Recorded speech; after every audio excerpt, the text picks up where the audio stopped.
Bismillahirrahmanirrahim. Assalamualaikum warahmatullahi wabarakatuh. Ya, jumpa lagi sama saya. Hari ini saya coba akan memberikan sebuah video tutorial bagaimana cara mengerjakan sistem yang berfungsi untuk melakukan ujian tes tulis berbasiskan komputer, atau yang lebih kerennya disebutnya computer based test. Oke, apa itu computer based test? Jadi ini computer based test ini biasa digunakan untuk melakukan ujian-ujian online, namun berbasiskan komputer. Kelebihannya, kalau menggunakan computer based ini, para peserta yang mengerjakan seluruh ujiannya, soal-soal ujiannya, bisa langsung melihat hasil akhir dari hasil ujiannya tersebut. Jadi itu akan mempermudah juga untuk panitia dalam merekap nilai-nilai seluruh peserta. Bukan begitu toh? Nah, kenapa kita harus melakukan tryout terlebih dahulu sebelum melakukan uji kom? Yang sebenarnya, karena dengan melakukan tryout kalian nanti tidak akan bingung. Kalian tidak akan bingung bagaimana cara pengerjaan soal-soal uji kompetensi berbasiskan komputer. Jadi sebaiknya kalian lebih sering-sering menggunakan sistem tryout ini sebanyak mungkin, dengan harapan semakin sering kalian menggunakan sistem tryout ini, semakin besar pula peluang kalian untuk lolos uji kompetensi. Oke ya. Nah, sekarang yang harus kalian persiapkan terlebih dahulu adalah satu, yang pasti niat ya. Kalau nggak niat ya nggak usah ditonton, ini nggak usah dipelajari ya. Nah, terus yang kedua, ini kita menggunakan software. Softwarenya kalian bisa menggunakan browser Mozilla Firefox atau Google Chrome. Kebetulan saya di sini akan menggunakan Mozilla Firefox ya. Lalu yang ketiga adalah linknya. Link yang belum mengetahuinya, kalian bisa menanyakan kepada bagian-bagian terkait ya. Bisa melalui ke tim IT-nya atau melalui prodi kalian, program studi kalian. Kalian bisa menanyakan alamat sistem tersebut. Lalu yang ketiga, yang terakhir adalah kopi. Mana kopi? Mana kopi? Nah, sambil ngopi. Makasih ya Mas. Sambil ngopi ya, biar santai. Oke? Nah, kalau udah ada ngopinya enak sambil ngerjainnya. Oke? Tapi sebelumnya saya tolong ingatkan kepada teman-teman, sebelum saya melanjutkan, jangan lupa untuk klik subscribe dan like video ini kalau memang suka. Kalau nggak suka juga tinggal dislike aja, nggak apa-apa. Tapi yang penting jangan lupa di subscribe dan bunyikan loncengnya agar teman-teman bisa tahu video-video terbaru kami. Oke? Ya udah, daripada saya terlalu banyak bercerita, nanti kalian pada kabur juga. Jadi mending kita langsung ke materi ya. Tapi kalau misalnya kalian ingin belajar bercerita, ini saya rekomendasikan sebuah channel yang sangat baik, apalagi khususnya buat anak kecil yang sedang untuk belajar bercerita. Ya, saya rekomendasikan sebuah channel, ini linknya kalian bisa lihat di sini, di atas sini ya. Oke? Mas, kapan toh Mas mulainya Mas? Oh, oke Mas, guys. Maaf ya Mas ya, maaf ya. Sebentar. Kopinya nggak diunjuk Mas. Oh, oke. Kok mau? Tak minum ya. Bismillahirrahmanirrahim. Ya. Balik lagi ke monitor. Saya langsung ke monitor ya. Oke, waduh, nanti ketutup nih. Oke. Setelah kalian membuka browser kalian ketikkan alamat sistem tryout uji kompetensi yang dimiliki oleh Stikes Budi Luhur ya.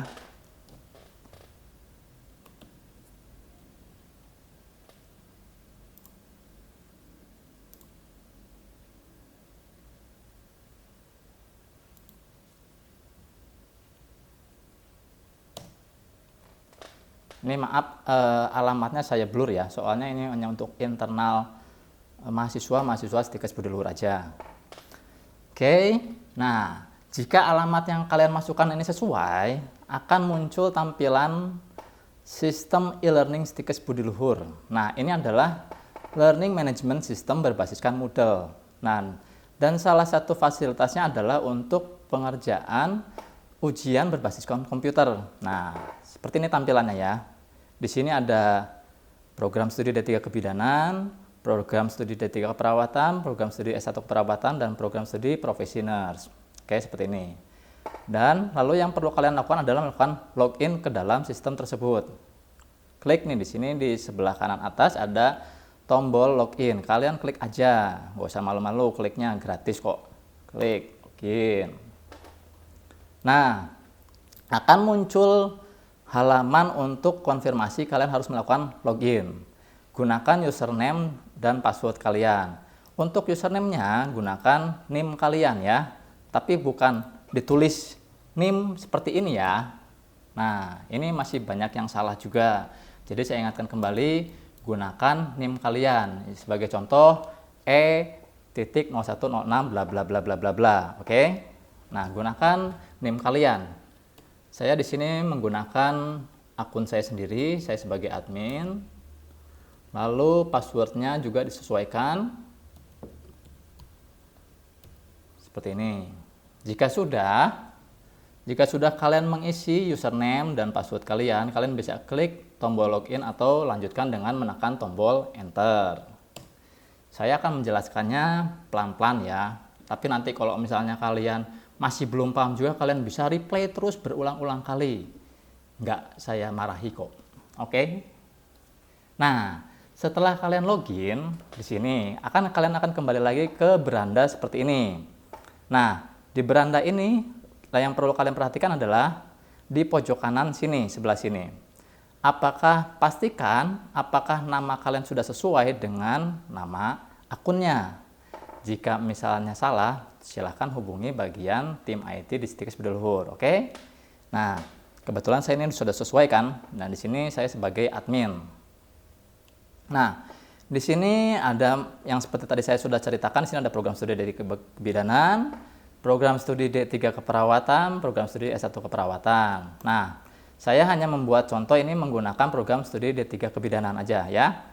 Nanti sesuaikan dengan program studi kalian masing-masing. Jadi jangan terpaku sama video saya. Jadi kalian bisa menggunakan program studi D3 keperawatan ataupun program studi S1 keperawatan sesuai dengan program studi kalian masing-masing. Ingat itu ya. Nah, saya di sini mencoba untuk menggunakan program studi D3 kebidanan. Kita klik program studi D3 kebidanannya. Lalu di sini pilih tingkatnya ya. Kalau kalian tingkat 1, tingkat 2 ya dipilih. Nah, saya kebetulan sini coba menggunakan tingkat 3. Pilih aja sesuai dengan tingkat kalian masing-masing.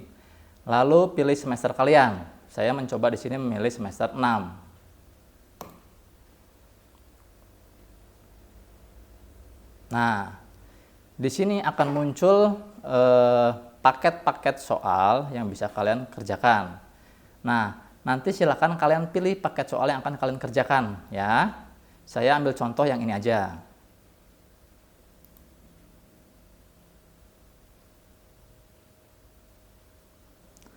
Lalu di sini akan muncul juga daftar-daftar soal yang sudah tersedia di paket-paket soal tersebut. Misalnya di sini ada soal sosialisasi sistem CBT. Lalu ada ujian akhir praktek 2019 juga ada. Nah, untuk kali ini saya akan mensosialisasikan bagaimana cara penggunaan sistem ini menggunakan soal sosialisasi sistem CBT ya. Kita klik aja nih sistem sosialisasi sistem CBT. Kita klik. Nah, di sini di tampilan di monitor saya, karena saya kebetulan sudah pernah mengerjakan soal ini. Nah, sini tampilannya adalah attempt quiz now. Artinya mengerjakan kuis sekarang gitu ya. Nah, bagi yang misalnya sudah pernah, nanti di sini tulisannya re-attempt quiz gitu ya. Nah, kalau misalnya yang belum pernah, tulisannya adalah attempt quiz now. Nah, silakan kalian klik attempt quiz now ini untuk mulai mengerjakan soal tersebut. Setelah kalian klik akan muncul jendela konfirmasi seperti ini. Kalian langsung saja klik tombol start attempt-nya untuk mulai mengerjakan soal-soal tersebut.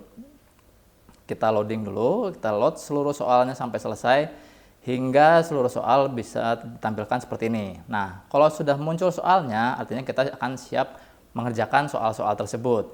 Tapi sebelumnya saya akan coba menjelaskan terlebih dahulu fungsi-fungsinya ya.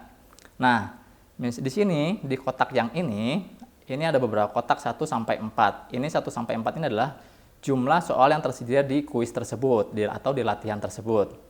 Kalau misalnya, Pak, kok cuma sedikit ya Pak soalnya? Ini kan cuma soal sosialisasi toh. Nanti kalau soal yang sebenarnya kan banyak, ada yang 180, bermacam-macam ya. Ini hanya soal sosialisasi saja. Jadi ini bukan soal sungguhan untuk dikerjakan pada tryout tersebut. Ya. Nah, kita balik lagi ya. Nah, di sini ada 1 sampai 4. Ini adalah jumlah soal yang tersedia di kuis tersebut. Nah, di kotak-kotak di angka ini masih berwarna putih. Nah, artinya kotak-kotak yang dengan di tengahnya ada angkanya ini adalah soal-soal yang belum kalian jawab. Jadi masih berwarna putih. Nah, sekarang kita coba bagaimana cara mengerjakannya. Kalian tinggal klik jawaban yang kalian anggap paling benar. Contohnya seperti ini, 1 Oktober selalu kita peringati sebagai hari, misalnya nih, kita isi dengan Hari Kesaktian Pancasila. Lalu kita klik tombol next.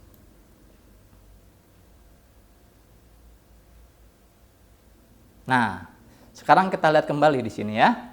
Yang awalnya tadi nomor 1 ini kotaknya masih berwarna putih, sekarang udah berubah menjadi warna abu-abu. Betul toh?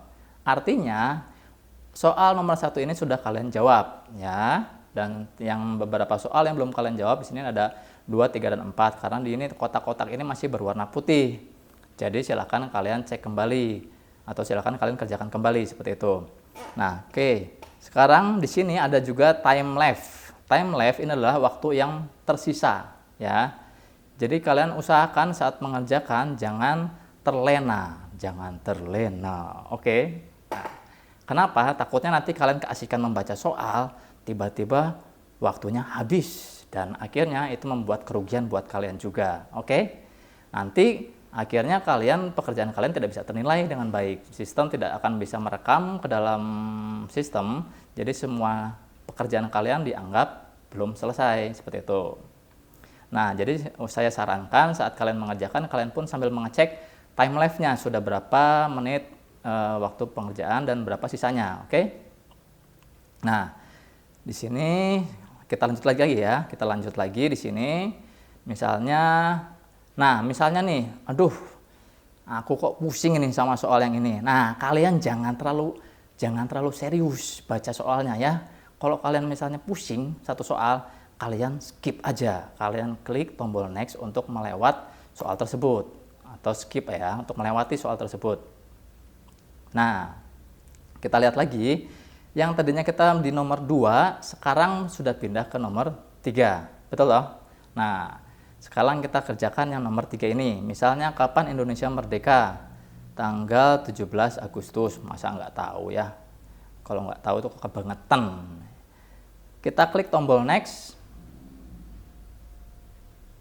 Nah, ini terus misalnya kalau kalian misalnya sudah mulai pusing-pusing ya.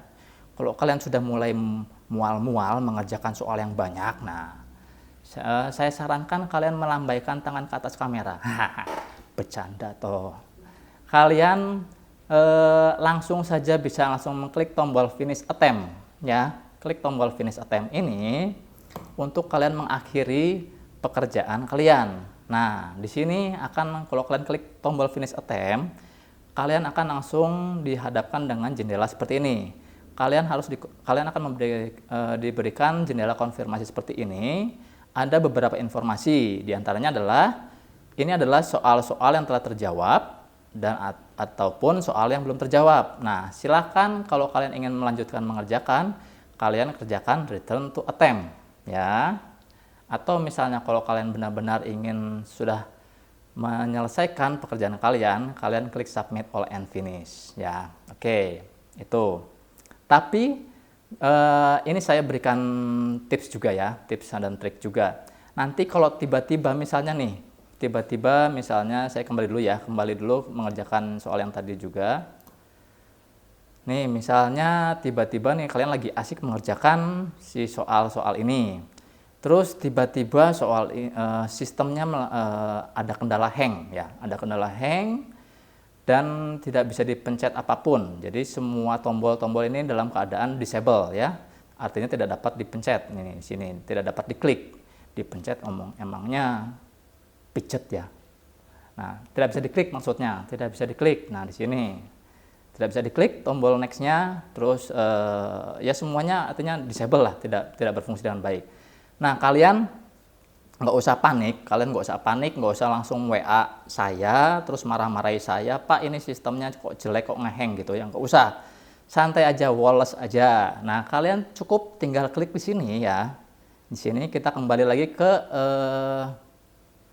menu sebelumnya. Di sini kita klik aja di sini. Di sini menu sebelumnya. Nah, kita klik kembali soal yang sedang kita kerjakan tadi. Karena kita kebetulan mengerjakan soal yang ini, kita klik lagi soal yang ini. Nah, Pak nanti hilang Pak kerjaan saya. Enggak, tenang aja. Kalau hilang baru marahi saya ya. Nah, nanti setelah itu kalian klik continue the last attempt. Artinya kalian mengerjakan kembali di soal yang terakhir ya. Pekerjaan kalian yang terakhir maksudnya.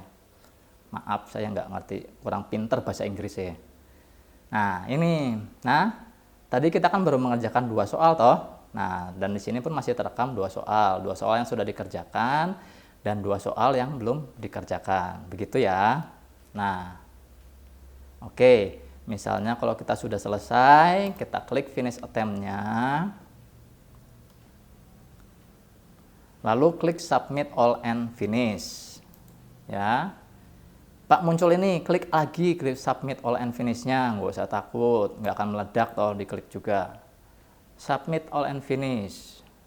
Nah, sampai muncul seperti ini, artinya sistem telah selesai melakukan penilaian terhadap pekerjaan kalian. Nah, gini ya, di sini ada beberapa informasi. Di sini start on-nya, ini adalah waktu pengerjaannya kapan, terus statusnya apakah selesai atau tidak. Terus complete-nya selesai dikerjakannya kapan, terus time taken-nya ini waktu pengerjaannya.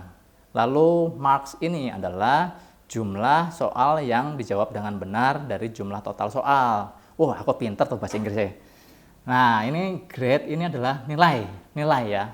Grade-nya 50. Waduh, kok cuma 50 dari 100. Berarti agak sedikit bodoh nih. Gak apa-apa lah. Nah, gini ya. Ini artinya pekerjaan kalian telah selesai dinilai oleh sistem, gitu ya.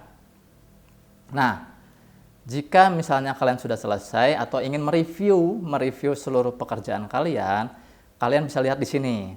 Oh, nomor 1 ini soalnya ini. Ternyata jawaban yang benarnya adalah the correct answer is Hari Kesaktian Pancasila. Oh, berarti saya benar. Terus saya klik nih di jawaban yang salah. Coba kita klik ya, kita review dulu nih. Tadi saya nomor 2 ini nggak diisi. Padahal apa semboyan bangsa Indonesia? Tadi seharusnya jawabannya adalah Bhinneka Tunggal Ika. Nah, gitu kan. Jadi enak ya, kalian nanti tinggal review lagi seluruh pekerjaan kalian. Jadi kalian bisa mengetahui jawaban-jawaban yang benar dan cara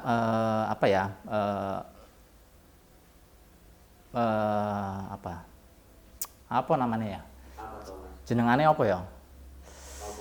Ya, jadi informasi juga buat kalian lah. Nanti jadi misalnya, oh ternyata soal ini jawabannya itu, gitu loh maksudnya ya. Ya, bisa. Gitu ya.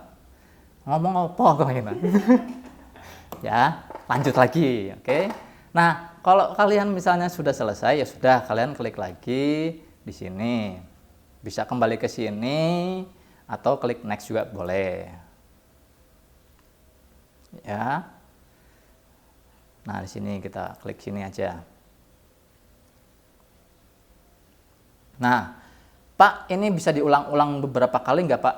Boleh, malah bagus. Saya sarankan kalian lakukan ini berulang-ulang sampai kalian bosen, ya.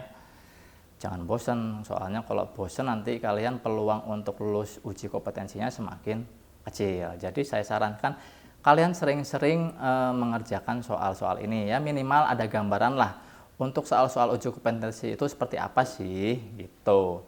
Ya karena kita kan di sini juga kan dosen-dosennya kan sudah qualified, udah pada hebat-hebat.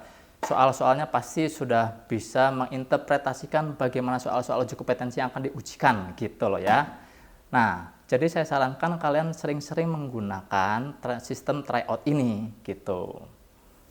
Oke, nanti misalnya, oh ya tadi kalau ada yang bertanya, Pak ini bisa berulang-ulang nggak? Bisa, sangat bisa sekali. Kalian klik lagi di sini ya, soal sosialisasi sistem CBT-nya. Nah, di sini ada keterangan nih, kalian sudah pernah mengerjakan ini beberapa kali ya. Di sini ada preview, terus finish, terus kapan pengerjaannya, terus jawaban yang benarnya ada berapa, terus grade-nya berapa. Kalau kalian mau mereview lagi, kalian tinggal klik review di sini ya. Kalau Pak saya ingin mengerjakan lagi soal itu, biar saya makin pintar, biar saya makin menguasai soal-soal tersebut, gampang. Kalian tinggal klik tombol re-attempt quiz di sini. Klik tombol re-attempt quiz. Nah, di sini ya. Nah, kalian kalau setelah mengklik re-attempt quiz, kalian akan kembali lagi ke soal tersebut dengan keadaan masih bersih, alias maksudnya tuh bersih bukan bersih dicuci ya. Maksudnya dalam lembar kosong gitu. Jadi belum terjawab semua soal-soalnya gitu ya. Nah, mungkin cukup demikian video tutorial saya. Ini mohon maaf nih, saya yang menjelaskannya mungkin seenaknya saya ya. Soalnya saya emang begini adanya, jadi ya mohon dimaafkan karena kan saya itu ini bukan dosen atau guru. Kalau saya hanya berbagi ilmu, jadi kalau misalnya saya punya salah dalam penjelasan ini, saya mohon maaf ya. Oke? Yang ingin saya sampaikan, setelah kalian telah menyaksikan video tutorial ini, saya ucapkan banyak terima kasih untuk yang sudah like dan juga yang dislike pun saya pun terima kasih banyak. Mungkin ini atau mau komen silakan, mau komen yang bagus. Terima kasih yang komen yang buat membangun saya pun terima kasih juga, nggak apa-apa. Jadi semakin banyak komen, jadi kan saya tahu, oh kekurangan saya itu apa ya. Ngomong apa tuh mas. Ya, oke ya, sampai sini dulu ya. Oke, tapi pesan saya, karena ini kan sekarang kita masih dalam kondisi pandemi seperti ini, meskipun kita sudah masuki masa AKB ya, adaptasi kebiasaan baru. Jadi saran saya tetap jaga kesehatan, lalu jaga juga jarak. Terus jangan lupa juga untuk sering cuci tangan ya, karena itu adalah langkah-langkah terbaik untuk terhindar dari virus corona. Nah, kenapa pentingnya cuci tangan? Kalau kalian ingin tahu kenapa pentingnya cuci tangan, saya bisa merekomendasikan sebuah video yang bagus banget yang dibawakan oleh anak kecil yang cukup lucu lah. Oke, nah linknya ada di atas sini ya. Kalian bisa klik linknya di sini untuk melihat kenapa pentingnya cuci tangan. Oke, sampai sekian dulu. Terima kasih. Wassalam. Apa mas? Masker mas. Oh iya, lali. Oh ya, masker jangan lupa juga ya. Jadi tadi jaga kesehatan dengan makan makanan bergizi. Terus jaga jarak selama kalian di luar ya. Jangan saling berkerumunan, jangan terlalu berdempetan. Lalu ketiga cuci tangan dan keempat masker. Oke, sampai sini dulu ya guys. Oke. Kalau misalnya ada salah-salah kata ya mohon maaf, mohon dimaafkan, namanya saya juga manusia ya. Wassalamualaikum warahmatullahi wabarakatuh.